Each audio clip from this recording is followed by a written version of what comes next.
Kembali lagi di podcast Business Talk with HMA, ruang di mana kita menjelajahi dunia bisnis dengan cerdas dan bersemangat. Saya Sabrina Aulianisa dan rekan saya Alda Sofia. Kami akan mengusut tuntas tren terbaru, strategi sukses, dan kisah inspiratif dari para pelaku bisnis. Mari kita telusuri rahasia di balik kesuksesan dalam dunia bisnis.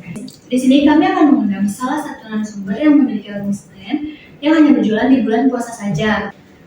Wah, gimana ya kira-kira perjalanannya? Langsung saja kita panggilkan Silvi Hasan dan Hilda.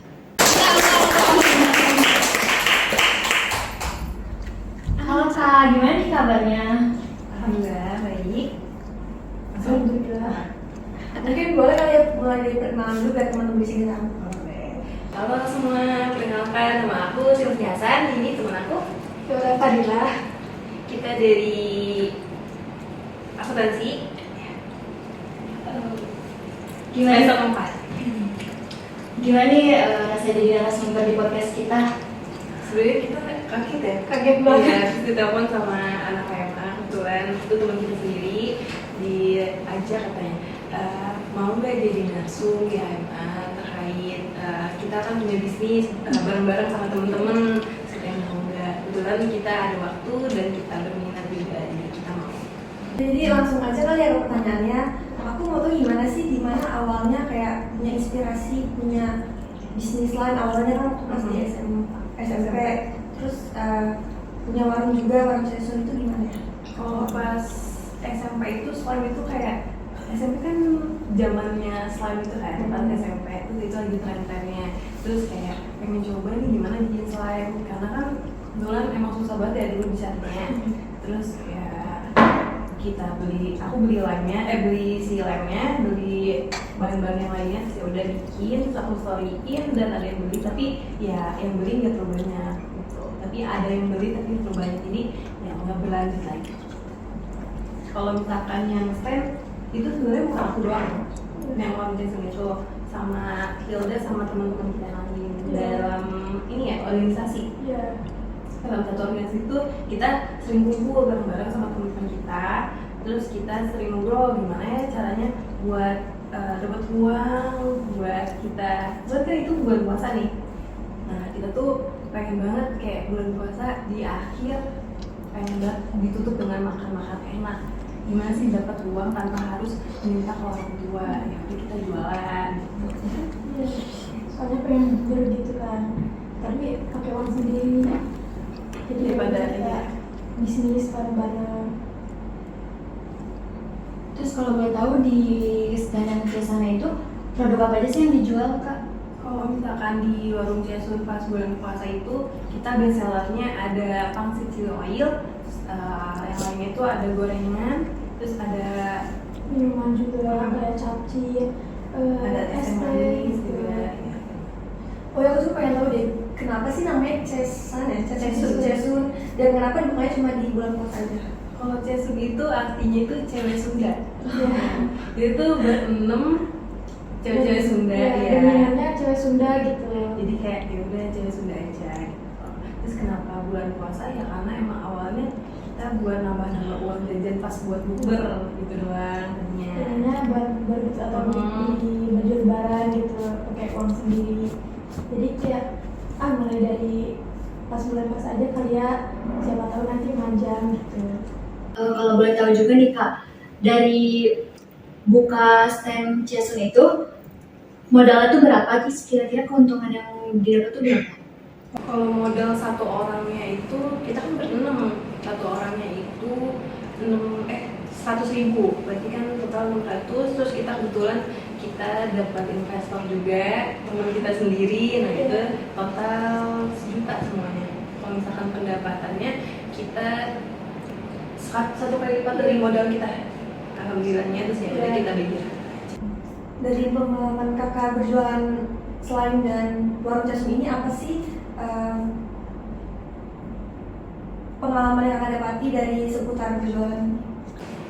Banyak ya, kalau pengalaman gitu, mulai dari gimana ya cara kerjasamanya gitu, membangun kerjasama yang baik gitu. Karena kan kebanyakan orang tuh keras kepala semua ya, apalagi cewek gitu. Nah kita gimana caranya biar kita kompak gitu. Waktu itu juga pernah kayak adalah orang yang kurang inisiatif, ya udah kita evaluasi tuh di situ biar kayak ayo kompakin lagi gitu. Jadi kita tuh kalau misalkan setiap abis jualan kita tuh selalu ngelakuin eval. Jadi biar apa yang terjadi hari ini tuh gak terjadi di hari selanjutnya. Jadi kalau misalkan emang ada minus-minus atau hal lainnya yang bikin sakit hati dan lain hal, ya kita perbaikin. Terus kita juga pengalamannya kita Perjuangannya juga sih. Soalnya kan waktu itu kendala hujan, kita harus gimana ya bisa jualan gitu dengan cuaca yang kurang baik gitu. Apalagi kita gak ada stand kan waktu itu. cuman meja doang kan kita tuh udah minjem ya. Iya, Ya, minjem. tapi emang kita kurang bisa buat makainya, jadi ya nggak dipakai. Kakak tuh ada rencana nggak sih untuk kayak bikin warung casan tuh jadi bisnis yang lebih besar lagi? Kalau rencana pasti ada. Iya. Pastinya ya. Siapa sih yang gak mau punya bisnis gitu? Iya. Tapi kebetulan kita tuh kemarin ada tugas ya. Iya. Ada tugas dari dosen kita jualan. Nah kebetulan kita pakai nama warung Cesul, terus kita pakai produk warung Cesul juga. Terus kalau misalkan mau dikembangin, sebenarnya udah banyak obrolan juga mau dikembangin, tapi emang belum ada waktu. Iya. Kebetulan kita emang sibuk masing-masing. Paling nanti kalau ada waktu luang kita open PO lagi. Sistemnya masih open PO sih Kalau yang sekarang, ya. Terus buat tantangannya dari warung casan ini apa ya, sama cara menghadapi itu gimana? Tantangannya karena kita berenang gimana sih caranya buat nyatuin pikiran. Iya. Karena dia itu kalau banyak gitu, apalagi kelas kita kan banyak. Nyatuin pikiran kan susah ya, apalagi berenang terus cewek-cewek. Kalau misalkan cewek-cewek kadang suka melo gitu kan, jadi kayak harus jaga perasaan. Terus kita harus saling tanggung jawab, jangan apa namanya, jangan saling mengandalkan. Jadi kalau misalkan emang ada pekerjaan yang nganggur, terus emang harus dikerjakan langsung, jangan harus nungguin orang lain semuanya. Apa sih kak yang membedakan kayak warung casan sama warung stand-stand yang lain yang kayak punya ciri khas sendirinya gitu loh? Paling ciri khasnya itu ya cesun. Kan orang-orang jadi penasaran lah kayak kenapa namanya warung cesun gitu.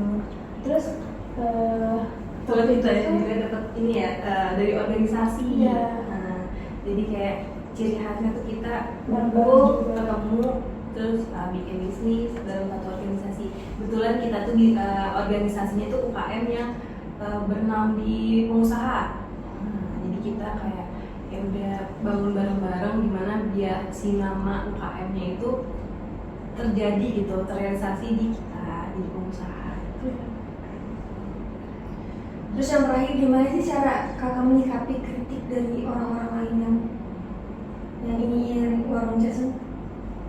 Kita selalu menerima kritikannya ya, karena itu juga sebuah evaluasi buat kita yang kalau ada yang kita nggak sadari gitu, kayak misalnya dari produk kita ini kurang asin nih, atau oh ini keasinan, kita selalu terima gitu. Oh berarti si pelanggan ini tuh ada yang kurang asin sama suka yang asin, berarti kita harus menyimbangi sama pelanggan itu, berarti harus pas gitu si rasanya.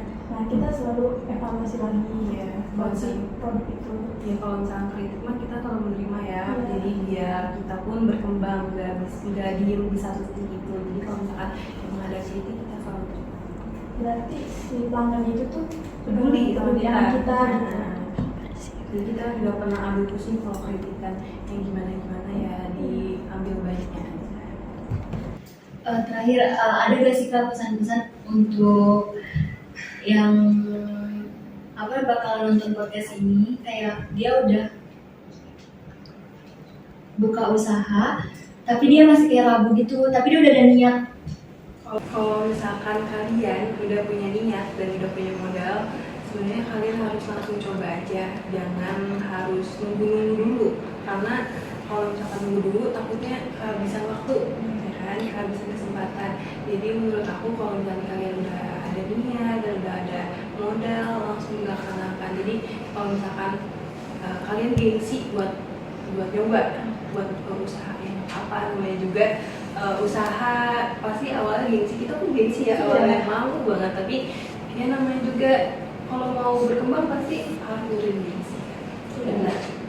Benar banget itu. Karena kalau misalnya kita malu, orang juga gak akan tahu kita jualan apa gitu. Meskipun itu ada banner atau Promosi di promosi di mana-mana. mana-mana, tapi kita gak ada interaksi sama pelanggan tuh kan orang-orang lewat-lewat aja. Kalau misalnya Kak beli dong ini ada ini loh, enak banget gitu, nanti si pelanggannya apa ini ramah ini kayaknya si penjualnya, jadi orang-orang tertarik gitu untuk mampir doang juga ngeliat, nanti juga ngiler gitu kan ada produk-produk yang lain gitu. Itu sih tips dari kita kalau misalnya kalian mau berbisnis. Yang satu tuh jangan takut, yang kedua tuh jangan malu, itu aja sih. Iya, terus kalau misalnya udah ada modal langsung dilaksanakan. Kalau misalkan ada orang yang bilang usaha lu masih kecil kayak gitu-gitu, ya nggak apa-apa, namanya juga usaha pasti mulainya dari kecil, nggak mungkin dong dari gede ya kan? Dari gede kan? Ya pasti semuanya dari yang kecil dulu. Iya. Oke guys, jadi jangan lupa 3 poin itu dari kakak-kakaknya. Oh iya Kak, biar teman-teman di sini tahu apa sih sosmednya? Kalau sosmed Instagramnya itu kita ada warung.yasum. Boleh di follow tuh teman-teman kalau yang misalkan mau kepo dulu, mau misalkan ya, kalau misalnya mau pesan juga boleh DM di warung.yasum. Oke guys, karena emang udah di penghujung acara juga, sebelumnya terima kasih kepada Kak Silvi Hasan dan Kak Hilda yang udah sempet datang ke acara podcast kita. Dan untuk teman-teman, jangan lupa buat like, subscribe, dan kasih pendapat untuk podcast episode kali ini di kolom komentar ya. Sampai Sampai jumpa jumpa di di episode podcast berikutnya.